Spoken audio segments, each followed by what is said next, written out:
Aujourd'hui, j'ai prévu de discuter de jeux de société qui impliquent de raconter des histoires. Moi, je trouve ça cool.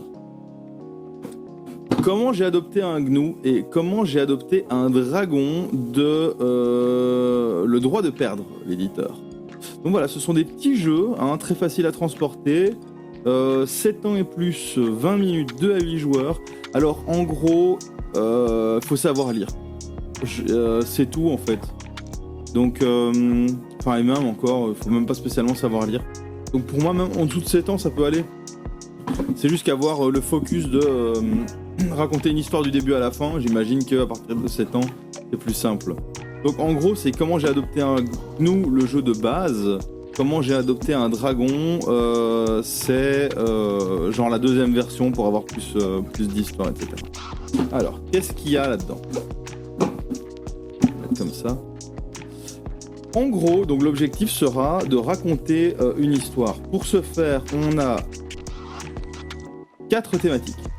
Blanquette de rire, galette d'amour, couscous de secours ou tomate farceuse. Bon, je vais prendre tomate farceuse. Alors forcément, c'est un jeu qui marche très bien dans les écoles, etc.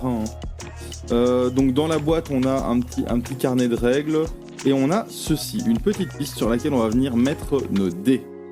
À quoi servent les dés ? Donc je vais ranger ceci, enfin je vais le mettre ici. Nous avons ici les dés qui vont nous suivre durant notre histoire. Donc en gros ici avec ces dés, par exemple on va commencer avec le dé jaune pour commencer notre histoire. On a bon, écoutez-moi. Focus. On a le dé, hop. Bon, écoutez-moi ici. On a vous savez que, etc. Donc ça c'est par exemple pour commencer l'histoire. Ensuite on va devoir lancer les dés petit à petit et continuer à raconter notre histoire avec par exemple le dé orange, avec or. C'est pourquoi, etc. Et en fait, ça va orienter notre histoire petit à petit. On a 2 dés ici qui vont nous permettre de sélectionner la thématique. On a donc comme ça une suite de dés qui vont nous permettre de raconter notre histoire avec, à la fin, la conclusion. Ah oui, voilà, c'est ça. Le dé de conclusion, donc finalement, moi, tranquille, j'avais prévu le coup, et le pire, etc. Donc ça va être le dé de conclusion, c'est le dé avec lequel on va terminer. Et puis finalement, on a un dé particulier, ici le dé noir, qui va permettre aux autres joueurs de m'interrompre dans mon histoire. Voilà. Donc ça c'est faux, avec du beurre, etc., etc. Donc je vais vous faire une petite démonstration, évidemment, hein. On se mouille. Donc je commence avec ces dés-ci. J'ai obtenu 22. Bon, ici on est dans le cas particulier où j'ai obtenu une paire, ça veut dire que je vais pouvoir choisir, inventer une histoire. Ce que je vais pas faire pour montrer voilà, la partie adaptabilité du jeu, évidemment. Donc, je vais commencer comme ceci. J'ai obtenu un 62 ou 26 au choix. Donc ici avec la carte que j'ai sélectionnée, hein, tomate farceuse, j'ai une sélection de sujets. Je vais pouvoir choisir entre les 2 sujets que j'ai obtenus. Donc 26 ou 62. En l'occurrence, 26, c'est ici, hein, tac.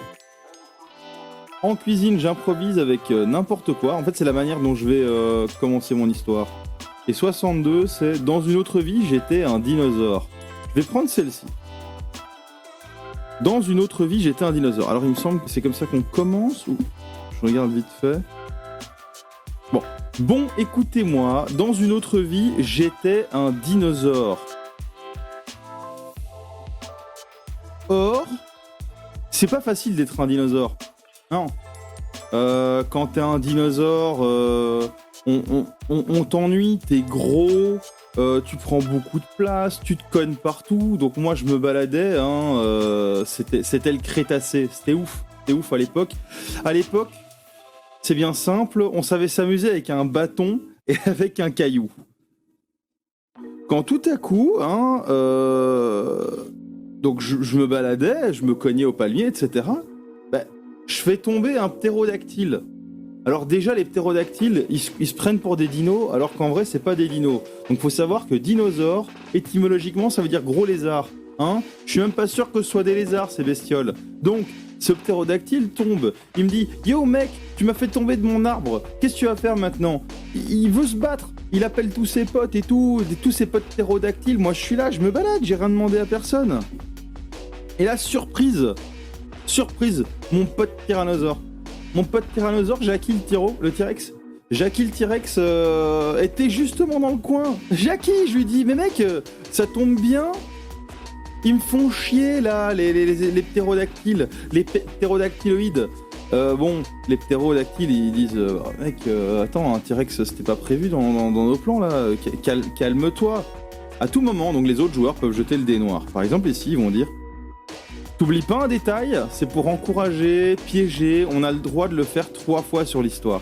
T'oublies pas un détail. Ah si, j'oublie justement un détail, c'est-à-dire que les prophètes avait annoncé l'arrivée de la météorite qui mettrait fin à nos jours. Bon, jusque-là, pas trop de soucis, c'est qu'une prophétie. Le problème, c'est que elle était annoncée, cette prophétie, pour aujourd'hui. Ouais, ça pue. Et c'est à ce moment-là qu'on voit le soleil, le ciel, en fait, tout le ciel rougeoyé, mais de 1000 feux. Puis là, ils vont encore me dire, et il était quelle heure ? Il était midi, je le sais parce que je venais de grailler. Alors moi de base j'étais un herbivore, donc je venais de bouffer en plus une fougère pas très fraîche. Honnêtement, pas le meilleur repas du monde. J'avoue, je me sentais pas bien, j'étais barbouillé. C'est pour ça que je me rappelle très bien, il était environ midi. Et là, patatras, la crampe. Vous avez cru que j'avais parlé des météorites, hein ? Mais non, la crampe. J'avais mal au bide. Mon pote T-Rex dit au ptérodactyle, écoutez les gars, vous voyez pas qu'il est pas bien, foutez-lui la paix. Oui mais il nous a fait tomber de notre arme, et c'est dispute. Là les autres ils vont encore jeter le dé, ils vont dire j'ai pas compris. Ah t'as pas compris, j'avais mal au bide, tu veux pas un dessin quand même. Bon, j'avais mal au bide, j'avais bouffé une fougère panette. Elle était probablement empoisonnée. Mais de toute façon, tout ça, on s'en fout, hein, parce que, en conclusion, la météorite est tombée, je me suis réveillé. Voilà. J'avoue, bon, hein, c'est un peu facile de terminer par un rêve, c'est de la triche. D'ailleurs, dans beaucoup de festivals je pense, de films internationaux, c'est interdit de terminer par un rêve. Bon, mon histoire est terminée, hein, vous la jugerez par vous-même. C'est un jeu d'impro, hein, donc j'essaie de faire le focus là-dessus. C'est un jeu d'impro, donc c'est toujours un peu compliqué d'improviser. Là, je vais jeter mon dé, j'ai 4, c'est mon score, 4. À ce moment-là, les autres joueurs peuvent dire ton histoire vaut plus, ou non, c'est bon, ça c'est la valeur de ton histoire, faut pas rêver. Si les autres me disent ton histoire vaut plus, je vais lancer l'autre dé et je vais dire voilà, j'ai 6 plus 4, j'ai 10. Donc à ce moment-là, ça veut dire que j'ai 10 points et comme ça, voilà, le but c'est juste de raconter des histoires, hein, en vrai on s'en fout du score. Donc ça c'est le principe de comment j'ai adopté un GNU. Hein, donc c'est un jeu qui est pas mal à utiliser en classe, ça permet en plus à tous les gamins de raconter leurs petites histoires, de partager peut-être même leur passion, hein. Ils vont peut-être parler de leurs jeux vidéo préférés, etc. Moi j'aime encore bien l'idée. Maintenant, tout dépend de la bonne volonté des joueurs, évidemment. Si les gens n'ont pas envie de jouer le jeu de l'improvisation, bah ce sera pas fun, évidemment. Donc tout dépend des joueurs. Et comment j'ai adopté un dragon, donc également du droit de perdre, hein, c'est un jeu créé par Yves Hirschfeld et Fabien Bleuze. Comment j'ai adopté un dragon, c'est en fait tout simplement un stand-alone, mais qui va permettre de renouveler les histoires, etc. Tout simplement. Donc ici on a le même principe, hein, avec les dés, sauf que ici on aura la particularité du dé blanc. Le dé blanc, on va l'utiliser pour ponctuer n'importe quelle partie de l'histoire. Ça va permettre de renouveler un peu la narration. Donc ici j'ai sorbet de bêtises, salade de rêve, purée d'étoiles ou soupe royale. Je vais prendre purée d'étoiles. Je vais jeter les 2 dés. comment j'ai adopté un gnou? Comment j'ai adopté un dragon de le droit de perdre? Un jeu de dés qui va permettre de raconter les histoires. Alors comment j'ai adopté un gnou? Il est noté à 8 ans et plus. Je pense qu'ils ont tout simplement révisé, revu l'âge à la baisse quand ils ont sorti comment j'ai adopté un dragon. Hein. Et je pense que c'est dans cet ordre-là. Voilà, au total on a 240 thèmes avec 18 dés différents si on utilise les deux. Ce qui est cool parce que du coup le dé jaune en fait par exemple toutes les phases sont différentes sur comment j'ai adopté un dragon par rapport à comment j'ai adopté un gnou. Donc on va vraiment pouvoir utiliser un dé ou l'autre dé en fonction si on veut mélanger les histoires, etc. Donc ça c'est pour les comment j'ai adopté du droit de perdre. Le deuxième jeu, je l'ai jamais testé, je dois avouer, parce que je l'ai reçu et jusqu'ici, pas chercher à le tester. Je vais peut-être un peu diminuer la lumière, hein, tout simplement. Il était une fois, hein, c'est un jeu édité par Asmodée, 10 ans et plus, 3 à 5 joueurs, 45 minutes annoncées. Donc ici, le principe est plutôt similaire à comment j'ai adopté un gnou.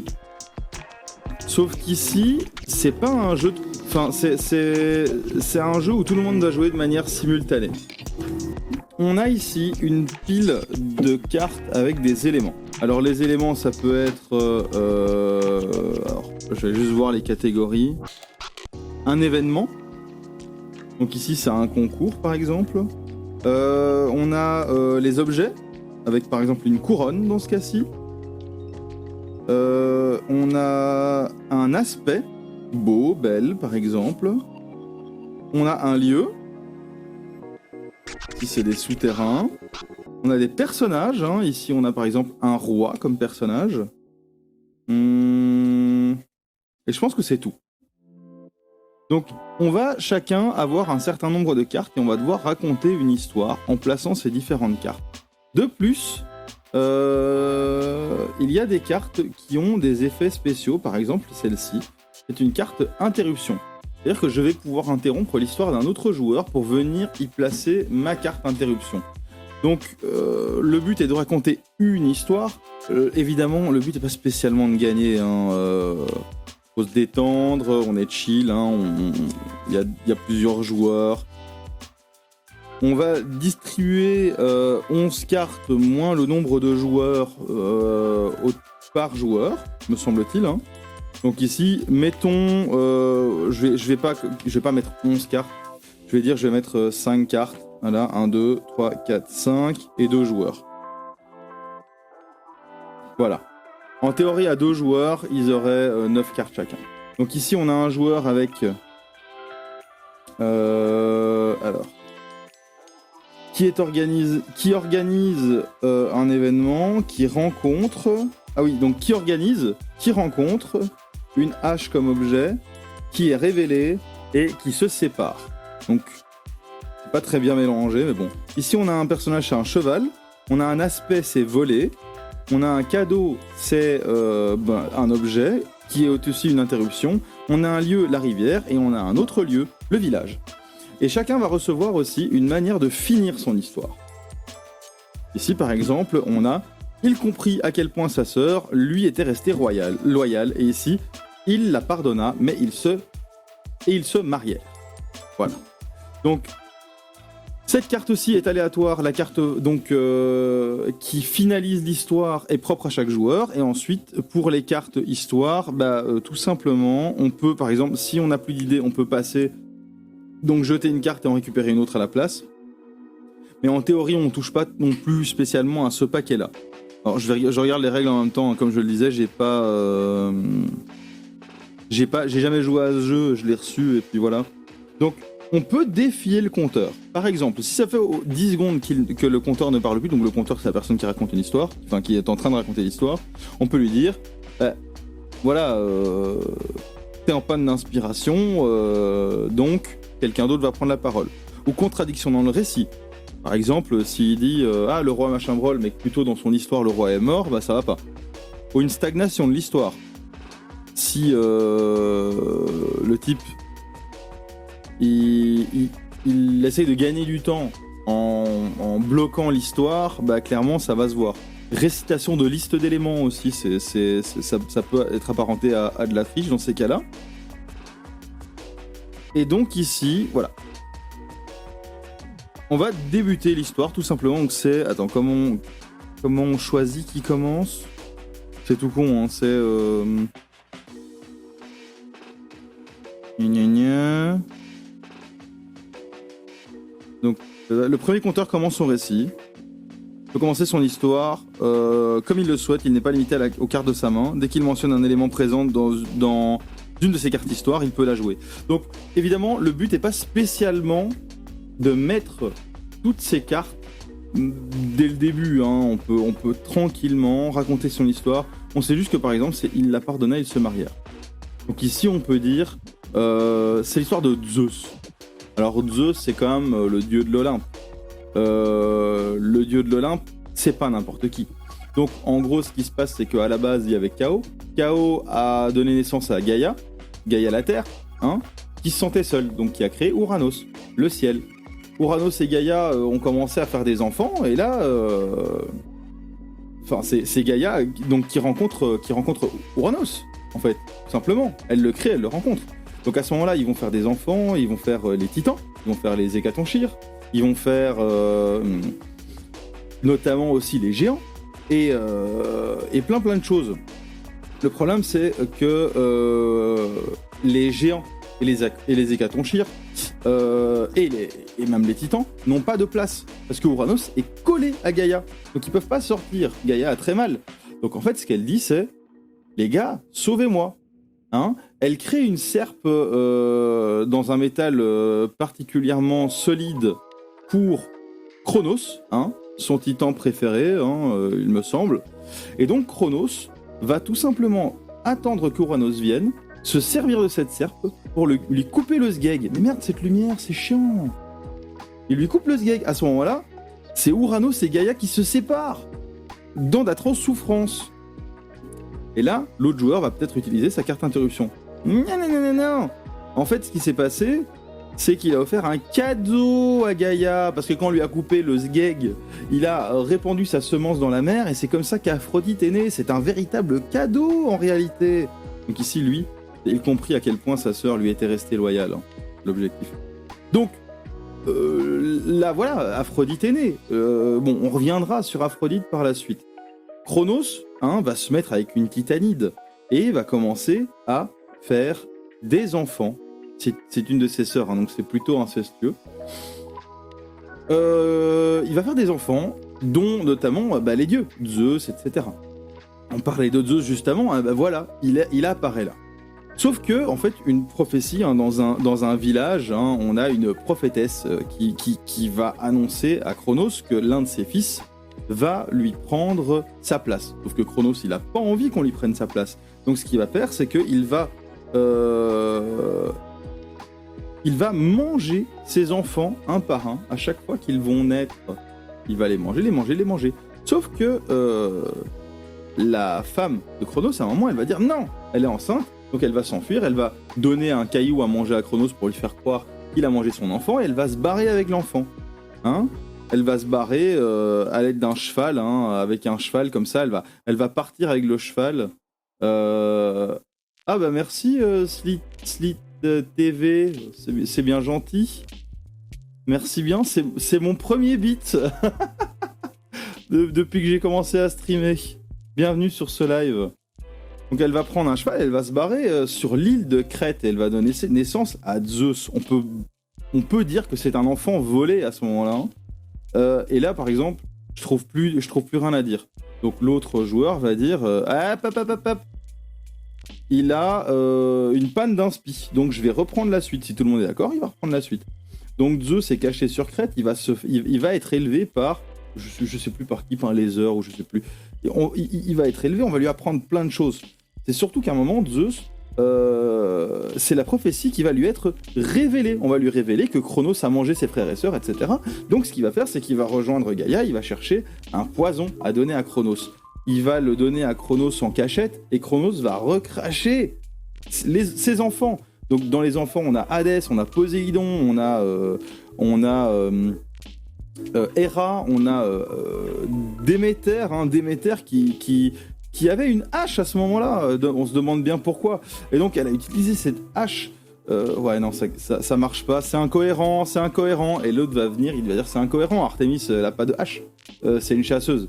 Elle utilise un arc. Donc, en fait, ce qui va se passer, c'est que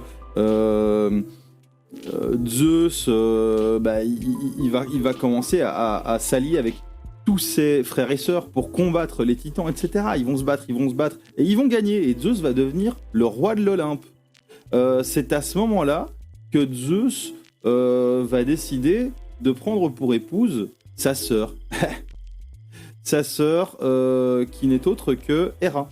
Il va avoir des enfants, etc. avec Héra notamment, mais aussi avec d'autres femmes, dont Arès par exemple. Et pour revenir à l'histoire d'Aphrodite, en fait, Aphrodite est née donc de Ouranos et de Gaïa, et Zeus va décider de la mettre avec son fils, maintenant qu'il est le roi des dieux. Il va le mettre avec son fils, qui n'est autre que le dieu des forgerons. Comment il s'appelle encore ? En fait, là, je suis juste en train de repomper l'histoire de la mythologie parce que je joue au jeu Hades de temps en temps, donc c'est encore frais dans ma tête. Avec Héphaïstos. Sauf que Aphrodite, elle voit bien qu'Héphaïstos, c'est l'homme le plus moche du monde. Donc à chaque fois qu'Héphaïstos est parti, elle va se taper Arès. Alors, ce qui va se passer, c'est qu'à un moment, Héphaïstos, en fait, non, tac, tu t'es perdu dans ton histoire, c'est moi qui reprends. Donc Héphaïstos va organiser, tac, un piège pour choper sa femme Aphrodite et Arès. Donc Aphrodite et Arès vont tout simplement... Ah bah merci Slide TV, c'est bien gentil. C'est bien gentil à toi. Merci pour les 100 bits. Donc il va réaliser un piège, il va les choper, etc. Au final, ils vont être la risée de tous les dieux, mais il va finir par pardonner Aphrodite et ils se marièrent. Bon, c'est pas comme ça que ça se passe en vrai dans la mythologie, mais au moins voilà, j'ai fini mon histoire. Ça, c'est la manière dont ça fonctionne. Donc le but est de terminer son histoire. Chaque joueur va comme ça avoir un nombre de cartes, donc qui va dépendre du nombre de joueurs présents autour de la table. Et on va s'interrompre, on va se mettre des bâtons dans les roues, etc. Le but est au final de raconter une histoire. On s'en fout un peu de gagner, mais c'est toujours assez jouissif d'arriver à être le dernier et à mettre sa carte fin d'histoire. Donc voilà un petit peu comment fonctionne le jeu Il était une fois de chez Asmodée. Alors, ce qu'ils ont fait, c'est qu'en plus, ils ont rajouté une extension ici, Il était une fois, nouvelles histoires, où en fait, on va tout simplement avoir des cartes supplémentaires. Le principe reste le même. On aura juste des cartes supplémentaires pour raconter des histoires. Donc, de nouveau, on est sur des jeux dont l'objectif est de raconter des histoires. Moi, je trouve ça toujours intéressant, surtout pour jouer avec des gamins, pour un peu travailler leur imagination, faire du storytelling et tout, faire de l'impro aussi, c'est toujours chouette comme impro, et c'est des exercices qui sont aussi bons pour, je sais pas moi, des cours de théâtre par exemple. Devoir utiliser des cartes et improviser, c'est une bonne manière de le faire avec ces jeux de société. C'est Dreamon de chez Cool Mini or Not. C'est marrant parce que Cool Mini or Not porte son nom parce qu'ils font des jeux avec des tonnes de miniatures. C'est un petit peu les experts de l'Améritrash avec Zombicide. Donc des tonnes de résine pour des jeux qui ont un thème assez fort. Et ici, Cool Mini or Not, ils ont fait Dreamon. C'est assez particulier parce que ça ressemble pas du tout au reste de leur ligne éditoriale. Donc ici, on est 7 ans et plus, 2 à 8 joueurs, 15 à 20 minutes. L'objectif va être de créer des rêves, mais surtout de s'en rappeler derrière. Alors, donc dans la boîte, on a évidemment le livre de règles, un classique. On a un sablier. Nous avons des cartes. Alors, on a en fait une quantité assez importante de cartes rêves. Et là, on va reconnaître un petit peu la méthode, je vais dire, donc association d'idées, la méthode un peu libellude, avec des cartes à illustration un petit peu aléatoires, une voiture, etc. Sauf qu'elles sont beaucoup moins chamarrées, beaucoup moins oniriques, que ce qu'on va retrouver chez Libellude avec Mysterium ou avec Dixit par exemple, que je vais pas présenter aujourd'hui, étant donné que je l'ai fait dans un live dédié au jeu Libellu 2. Donc n'hésitez pas à aller voir la chaîne YouTube. J'ai pas encore monté ce live là, mais sont présents sur la chaîne YouTube, le live sur Matago et le live sur Yellow. Donc ici, en fait, ce qui va se passer, c'est qu'on va chacun avoir un nombre de cartes. On a le paquet de cartes au milieu parce qu'on va à chaque fois aller repiocher des cartes ici dans le paquet. Mettons qu'on est 2 joueurs, donc j'ai 8 cartes et en vrai, je vais jouer tout seul pour juste expliquer le jeu. Donc ici, j'ai plein de petites cartes qui vont me permettre de raconter des histoires, un rêve notamment. On va retourner le sablier et en fait, à chaque fois qu'on va utiliser un des éléments présents sur une des cartes, on va mettre la carte. Plus on aura 4, plus on va marquer de points. Donc, il y avait un... Je vais remettre le sablier, mais je vais le mettre pas sur le temps total. Il y avait un vieux monsieur qui fumait des joints. Hein. Il fumait des joints et donc il a commencé à croire à la magie. C'est là qu'un homme musclé, hein, qui avait de longs cheveux, qui ressemblait un petit peu à Jésus, lui donna un nain de jardin. Ce rêve, il est pété. Donc, le vieux monsieur fait de la magie, il reçoit un nain de jardin, et là, il y a Madame Irma, qui lui offre de choisir une religion. Hein. Mais lui, tout ce qu'il veut, c'est l'amour de sa maman. L'amour de sa maman et de ses enfants. Donc, il rêve de retourner dans le ventre de sa maman, hein, et de revivre l'amour de ses parents, je sais pas, voilà. En gros, ensuite, moi maintenant, je vais devoir me rappeler du rêve. Enfin, pas moi, mais l'équipe va devoir se rappeler du rêve. Donc chacun notre tour. Donc on va pouvoir mettre des cartes en fait de manière aléatoire. Hein. Donc là c'est moi qui ai mis une carte, puis c'est mon pote, puis c'est un autre, puis c'est re-moi, et puis c'est re-moi, et puis c'est un autre, etc. On va essayer de mettre pas mal de cartes comme ça. Ensuite, c'est le dernier qui a mis une carte, il me semble, qui va prendre le paquet, qui va le retourner, et donc qui aura la première carte ici. On va ensemble, en fait, moi je vais essayer de trouver la carte. Ici, donc on a 3 possibilités. Soit je l'ai trouvé tout seul, on marque 2 points. Soit j'ai demandé l'aide de quelqu'un qui se rappelle, hein, de la carte. Bon là c'est lui qui va le faire, et donc on va marquer qu'un seul point. Soit personne ne trouve et on fait -2. Donc ici je sais qu'il y avait un vieux monsieur. Ok. Ensuite c'était un homme musclé. Merde, c'était d'abord lui. Ensuite c'était un homme musclé. Merde. Ensuite c'était un homme musclé. Donc eux deux en fait ils font -2. Ensuite c'était un homme musclé donc. Ensuite c'était Jésus. Oui. Ensuite c'était Madame Irma. Non, le nain de jardin. Ensuite c'était donc le nain de jardin. Ensuite c'est Madame Irma. Ensuite c'était les religions.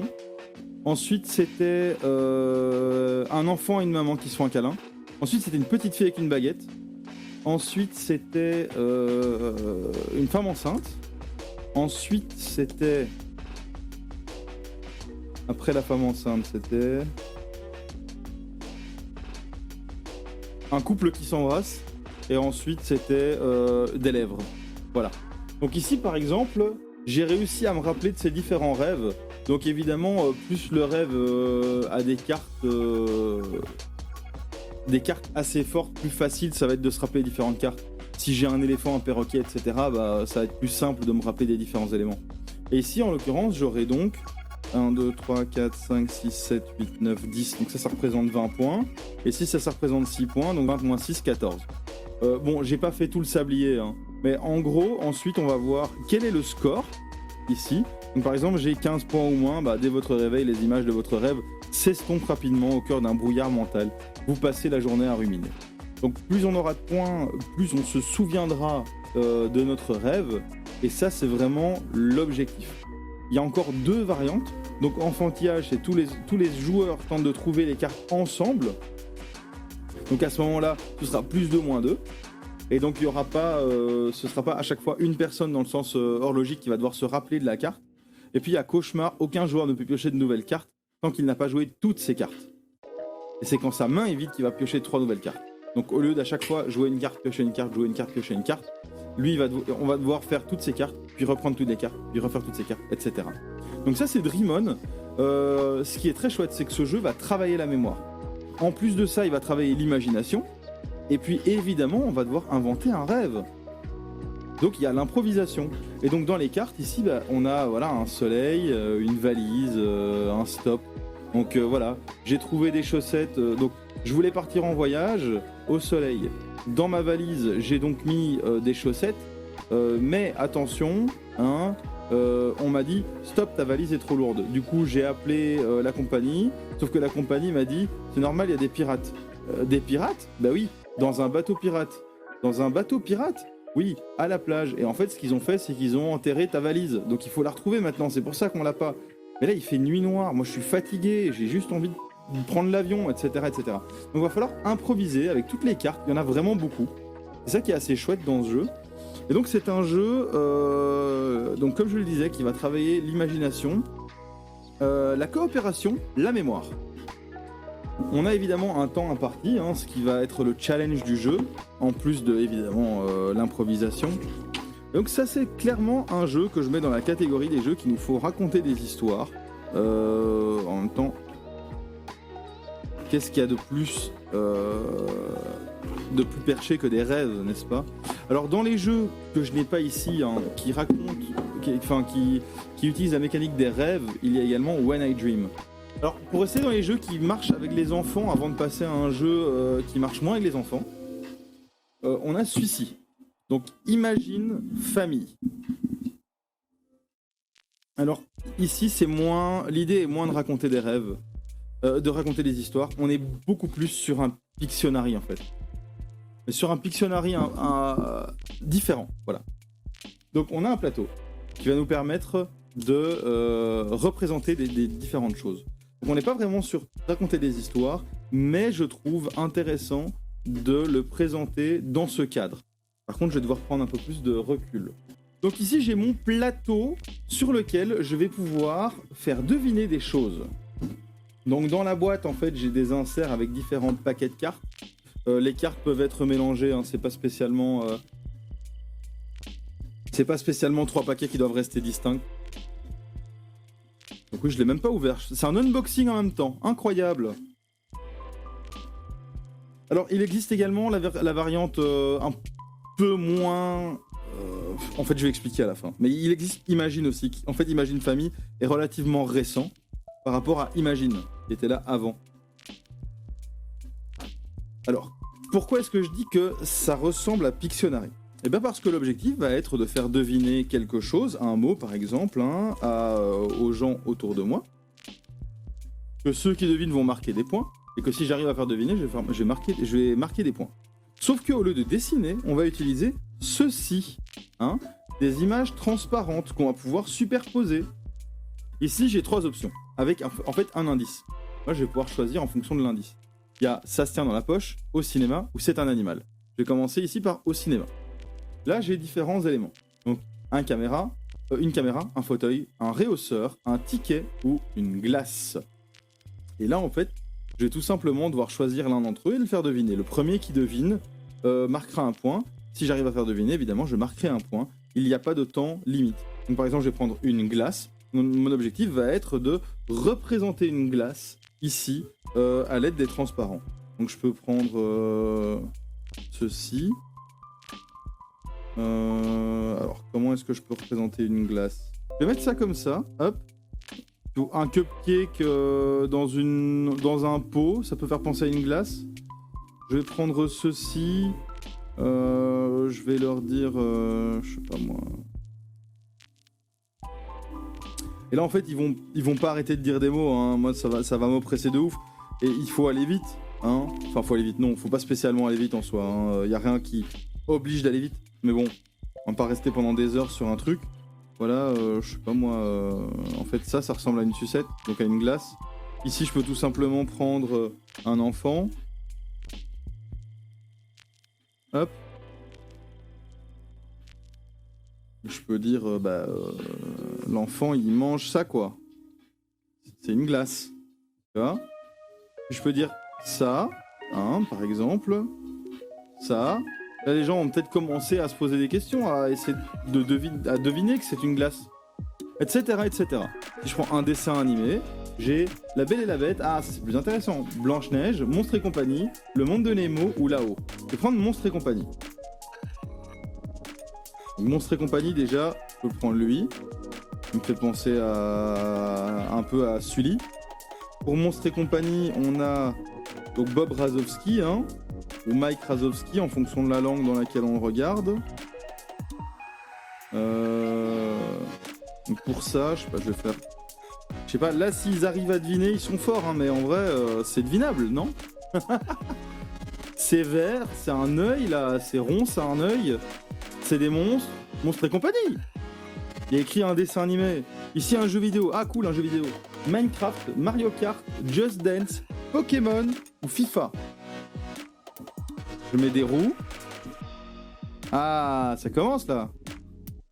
Jeu vidéo, ça ressemble pas un peu à Mario Kart ça? Il faudrait que je mette genre une banane. J'ai pas vu de banane.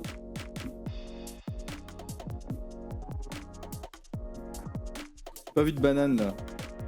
Dans le truc. Je peux mettre un éclair qui lui tombe dessus. Voilà, et alors il devient petit. Et donc là je peux mimer. Enfin je peux. Enfin non, je peux pas le rendre petit en fait. Compliqué. Bon, j'ai pas de banane, mais je peux dire qu'il y a un caca sur la route, par exemple. Hein. Enfin, interdit. Mais voilà, ici par exemple, peut-être que j'aurais réussi à faire deviner Mario Kart à quelqu'un. C'est un jeu vidéo avec un dinosaure sur une fusée qui a des roues. Bon, c'est Mario Kart avec un éclair qui lui tombe dessus. Si je dis, regarde, éclair. Ah voilà, c'est nickel ça. Éclair. Hop. Il devient petit. Yes. Attends, là s'il trouve pas le mec. Voilà, j'ai mon Mario Kart. Un éclair, il devient petit. Voilà. Je suis un génie de la devinette là. Et donc on a plein de transparents, moi je trouve ça super chouette. Et donc ça va inciter les enfants aussi à en fait créer une petite histoire autour... J'essaye de tordre le jeu pour que ça rentre dans mon concept de raconter des histoires. Hein. Je sais pas si ça se voit. Ça va lui permettre ça va forcer l'enfant, ça va l'encourager à créer une petite histoire autour du mot qu'il doit faire deviner. Et donc en fait, imagine, c'est la version pas spécialement enfant qui va permettre d'utiliser des formes beaucoup plus basiques. Mais donc de devoir faire preuve de beaucoup plus d'imagination. Donc si c'est 3 à 8 joueurs, 8 ans et plus, 30 minutes, voilà, moi je trouve très fun. Et c'est de chez Cocktail Games, me semble-t-il. Envie de dire de bêtises. Oui, Cocktail Games. Donc Cocktail Games, ils font pas mal de chouettes jeux. Peut-être qu'un jour je ferai un live sur les jeux Cocktail Games que j'ai, parce que j'en ai pas mal au final. En général, c'est des jeux d'ambiance. Et si voilà, la petite licorne avec le truc, le parachute. Moi je trouve ça trop cool de devoir imaginer des choses. Ici, qu'est-ce qu'on a ici? Ah, regardez-le, il allume un canon. Et il fait bouger le boulet, mais c'est un génie le type qui a fait ça. Voilà, moi je trouve ça cool. Je sais pas ce que vous en pensez. Dans les jeux dans lesquels il faut raconter des histoires, mais qui est moins enfant, hein, qui est même pas spécialement du tout enfant, parce que c'est 16 ans et plus en l'occurrence, sur un thème un peu plus horrifique. Parce qu'en gros, c'est un thème qui se rapproche quand même fortement de ce qu'on peut voir dans Stranger Things. Donc, on est une bande de potes dans les années 80-90 et on veut se rejoindre. On habite tous Greenville et on est en 1989, hein, étant donné que ça s'appelle Greenville 1989. Sauf que, bim, tout d'un coup, hein, je sais pas, on perd connaissance, on se réveille, on se retrouve dans une version alternative de la ville. Les reflets, c'est relou. Donc dans le jeu, on a un livre de règles, évidemment. Nous avons le plateau ici, le plateau passage dans l'autre monde. Et nous avons différents joueurs. Donc nous sommes des personnages des années 80-90, évidemment. Hein.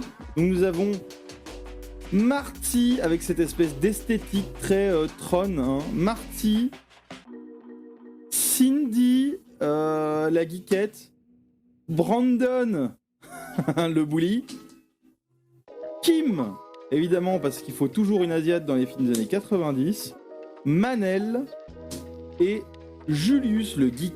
Voilà. Donc ici, hein, on va choisir un personnage. Notre objectif va être qu'on se rejoigne tous dans cette espèce de dimension parallèle à Greenville avant de se perdre dans l'autre monde. Donc ici, je vais donner un exemple du jeu à 3 joueurs, par exemple. Je pense qu'on sait jouer à 3. C'est édité par Sorry We Are French. Alors je parlerai aussi de cet éditeur à un moment. Jeu créé par Florian Fay et illustré par David Sidbon. Et l'illustrateur fait vraiment un travail de ouf, vous allez voir. Donc 20 à 40 minutes, 16 ans et plus, 3 à 6 joueurs. Donc je vais vous faire un exemple à 3 joueurs. Donc on va chacun avoir son petit plateau joueur, hein, ici même. On va chacun prendre les jetons qui appartiennent au personnage en question. L'objectif va être de se retrouver. Pour ça, en fait, il va falloir communiquer. Pour communiquer, on va devoir décrire les cartes et l'intention de notre joueur. Donc je m'explique. L'objectif va être donc de se retrouver dans Greenville. Il y a énormément de références pop culture sur les différentes cartes. Les illustrations sont vraiment agréables. On va chacun se voir attribuer une illustration aléatoire. Les illustrations sont magnifiques. Hein. Voilà. Alors, Manel va commencer à décrire sa carte et son intention. Voici l'illustration. Ici, Manel va dire... alors ouais, moi je me retrouve dans une espèce d'espace avec pour ciel une mer. Sur cette mer, un bateau vogue. Moi, je suis dans la brume. Alors, on a une espèce de pont inversé. C'est assez chelou. Une ville au fond. Une ville avec pas mal de gratte-ciel. Et il y a également un petit rocher avec un moulin. Alors moi, ce que j'ai envie de faire, mon intention va être d'essayer de trouver un moyen d'atteindre le moulin. Voilà, je suis très curieux de voir ce qui se passe dans ce moulin. Voilà, il faut que j'avance. Donc je vais essayer de trouver un moyen d'atteindre le moulin. Ici, voilà, j'ai décrit ma carte, j'ai décrit mon intention. Puis ici, ça va nous dire... Alors moi, je me retrouve dans une espèce de vortex spatio-temporel, devant un moulin, justement, avec un cheval qui fuit, un autre cheval qui est emporté. Il y a un vaisseau spatial qui vole qui me fait beaucoup penser à la DeLorean, mais elle a l'air de voler à la vitesse de la lumière. Donc c'est assez incroyablement chaotique. Une espèce de tempête spatio-temporelle, comme je le disais. Moi, je vais essayer de foncer dans l'autre sens. Alors, si je peux attraper le cheval et monter sur son dos, je le fais. Hein. Mais le but va être de foncer le plus vite possible en arrière. Maintenant, c'est au joueur qui joue Kim. Alors, moi, je suis face à un phare allumé. Mais derrière ce phare, il y a une espèce de démon géant qui sort de la mer. Il fait assez peur. Alors moi, ce que je vais faire, c'est que je vais essayer de rentrer très discrètement dans le phare pour ne pas me faire voir par le démon en question. Chacun a décrit sa carte et a décrit son intention. Maintenant, le premier joueur va être le guide. Donc ici, c'est Manel, en l'occurrence, qui va être le guide. On va tirer un nombre de cartes qui est égal au nombre de joueurs plus 1. Et les cartes, on a ceci. On a ceci. Donc je les mets là, là. Hop. Ceci. Et ceci. Donc ici, il va falloir que le guide, sans rien dire, hein, prenne un jeton de chaque joueur. Donc ici, c'est ceci. Voilà. Dont le dos est noir. Et je vais prendre un jeton ectoplasme. Et je vais les placer, face cachée, sans rien dire à personne, en face des images où je pense... En fait, je pense que les joueurs vont s'y retrouver en fonction de leurs intentions, etc. Par exemple, moi, mon intention était d'aller vers le moulin et donc de trouver un moyen d'y aller. Quelle pourrait être l'arrivée de ça ? Bah, on sait qu'il y avait de la brume et tout. C'est compliqué. Et en fait, en fonction de la description, on va aussi voir. Hein, ici, par exemple, je décrivais une ville. Je décrivais un rocher perdu au milieu de l'océan. Donc, je vais dire... je sais pas, moi, je me retrouve dans la pluie, près d'une... Donc, c'est très abstrait comme jeu. Hein. Près d'une cabine téléphonique. Ensuite, Cindy a parlé d'une tempête, d'essayer de choper le cheval et de s'enfuir le plus vite possible en arrière, loin du moulin. eh ben, je peux imaginer qu'elle se retrouve du coup dans un champ. Parce que les moulins, c'est souvent près de champs de blé. Donc ici, on a un champ avec un épouvantail. Kim, elle, disait qu'elle voulait aller s'enfuir, se cacher dans le phare, côté du démon, enfin, pour se cacher du démon. Donc je vais la mettre dans la pièce, ici, à l'intérieur, avec une télé, etc. Peut-être que c'est l'intérieur du phare, tout simplement. Et l'ectoplasme, je vais le mettre dans le métro, parce que je vois personne aller dans le métro. Ensuite, donc ça c'est Manel, c'est le guide qui a essayé de deviner quelle allait être la suite de l'histoire des joueurs.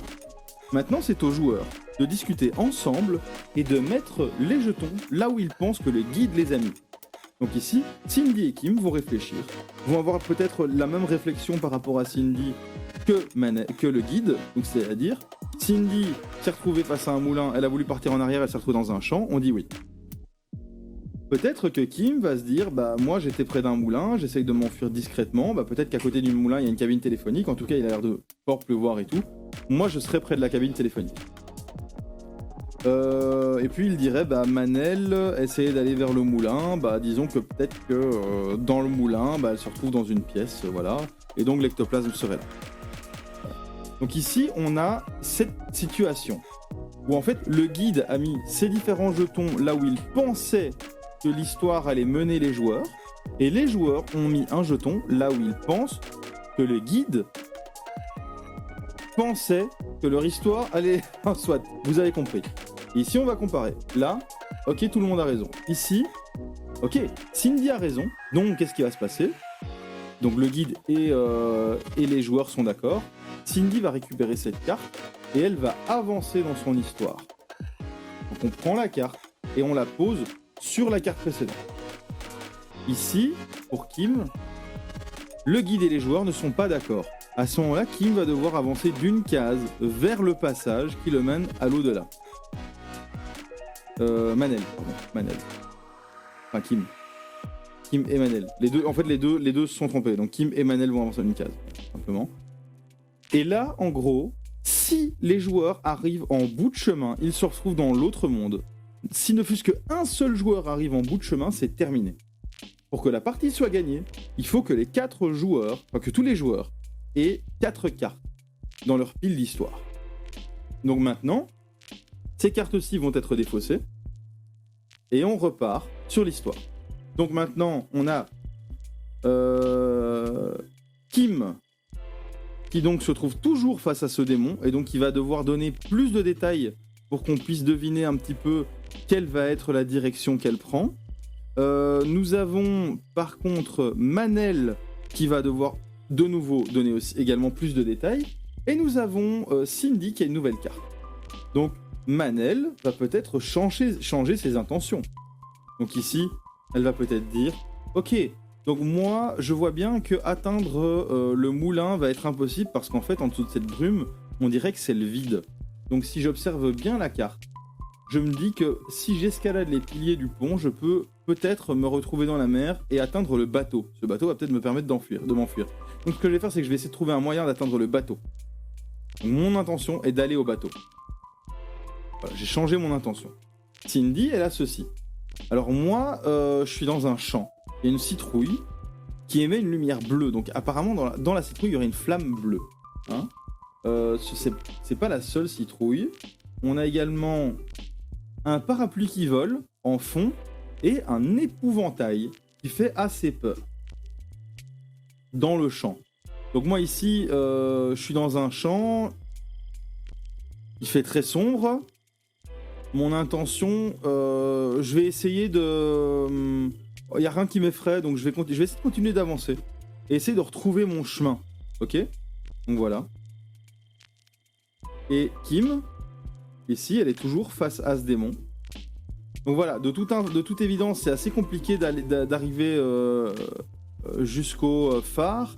Je viens de remarquer que le numéro du phare, c'est 237. Donc je peux ne pas changer mon intention et juste remarquer des détails supplémentaires. Hein. J'ai remarqué que le numéro qui est écrit sur le phare, c'est 237. Et que la lumière éclaire le démon. Je me demande comment il remarque pas. En fait, j'ai l'impression qu'il est aveugle. Ça veut dire que je suis pas obligé d'y aller discrètement. Je peux tout simplement foncer vers le phare. Je dois juste essayer de pas faire de bruit. Par contre, ça m'intrigue que le phare est le numéro 237 alors qu'il n'y a aucun autre habitat dans le coin. Voilà. Ici, j'ai donné un peu plus de détails. J'ai consolidé mon intention. Donc, on va voir ce qui va sortir. Dorénavant, ça va être le joueur qui joue Cindy qui va jouer le rôle de guide. On va afficher 4 nouvelles cartes. Et on va à nouveau, le guide va devoir essayer de deviner dans quelle direction les joueurs vont aller. Donc ici, par exemple, on a une espèce de, je sais pas, Broadway avec des voitures des années 50 et un tsunami. Et il y a Red Rum. Red Rum, c'est Murder à l'envers, c'est ce qui est écrit à l'arrière de la porte dans Le Shining de Kubrick. Excellent film. Ici, on a une main qui sort d'une piscine. Et cette piscine, en fait, c'est un terrain de basket. Donc c'est assez étrange. Le terrain de basket, c'est une piscine. Et dedans, il y a une main. Et il y a le score 19. Ici, on est dans une chambre noire. Hein, donc à partir de laquelle on déploie des photos. Et notamment, on voit un tueur avec un couteau dans cette chambre noire. Et ici, des portails. On a des portails avec différents éléments. Donc une télé, un trou dans l'espace, une ville détruite ou une salle de classe, mais avec quelque chose qui essaie de sortir du tableau noir. Donc les illustrations sont incroyables, hein. Beaucoup de références un peu pop culture comme ça. Moi j'aime beaucoup. Le thème est assez horrifique, donc c'est pour ça que je pense que c'est 16 ans et plus. Donc ici maintenant, on a la joueuse qui joue Cindy qui va essayer de deviner pour les autres joueurs. Donc à nouveau, je vais récupérer les différents jetons. Et je vais... alors Manel, son objectif était d'atteindre le bateau. Donc ici, je vais partir du principe que le tsunami sert à corps. Elle va peut-être se retrouver dans un tsunami en essayant d'escalader le pont, j'en sais rien. Cindy, elle a décidé d'avancer vers la forêt. Donc ici, je vois rien. Je me dis que peut-être qu'en s'aventurant dans le noir, elle va se retrouver dans une chambre noire, j'en sais rien. Et Kim, elle a décidé toujours d'aller vers ce phare avec le numéro 237. Numéro 237, Tsunami. Numéro 237, c'est le numéro de la chambre dans le Shining, il me semble, qui contient la porte sur laquelle il y a écrit Red Rum. Donc si je sais que les autres joueurs ont la ref, je vais plutôt mettre Kim ici et récupérer Manel. Et je vais mettre Manel à la piscine alors. Et l'ectoplasme, je vais le mettre ici. Les autres joueurs vont à nouveau essayer de deviner ce que le guide a mis, etc., etc. Voici comment fonctionne le jeu. Donc vraiment, il va falloir essayer d'improviser une explication, une intention. Qu'est-ce que les personnages vont vouloir faire dans cet univers, hein, dans cet univers un petit peu Stranger Things-esque. Et moi je trouve ça assez cool parce que pareil, on est dans de l'impro, etc. On a une mécanique qui est le fait d'improviser, de raconter des histoires, mais qui ici est intégrée dans un thème qui implique une narration, quoi, une espèce de narration autour de cet univers, donc Greenville 1989. Dans cette espèce d'univers parallèle dans lequel a été plongée la ville. Ici, voilà, les illustrations, ici, on est dans un cimetière, des mains qui sortent, hein, la nuit des morts vivants, une horloge au fond. Très cool. Ici, on a un ver avec un œil, donc le ver, il fait un peu penser au ver des sables de Dune. On a un petit personnage avec un ballon rouge qui fait penser à ça, hein, de Stephen King. Donc on peut utiliser tous ces différents éléments, par exemple le fait que je dise, si je décris ma carte et que je dis le ballon me fait penser à ça de Stephen King, s'il y a une carte avec un clown, le guide sera enclin à me l'assigner. Voilà. Ici on a une cabane dans les bois avec le numéro 13, il y a des taches de sang, hein, de toute évidence, avec une machette plantée dans un arbre. Ici, on a un repas asticot avec des yeux dans des verres de couleur un petit peu originale pour des boissons. Enfin, voilà. Le thème est vraiment horrifique, hein. Ici, on est à l'intérieur du phare. Ça aurait été très intéressant d'avoir cette carte. On est à l'intérieur du phare et on illumine ce qui apparaît être l'espèce de bonhomme qu'on voit dans Ghostbusters. Et derrière, il y a une pluie de météorites.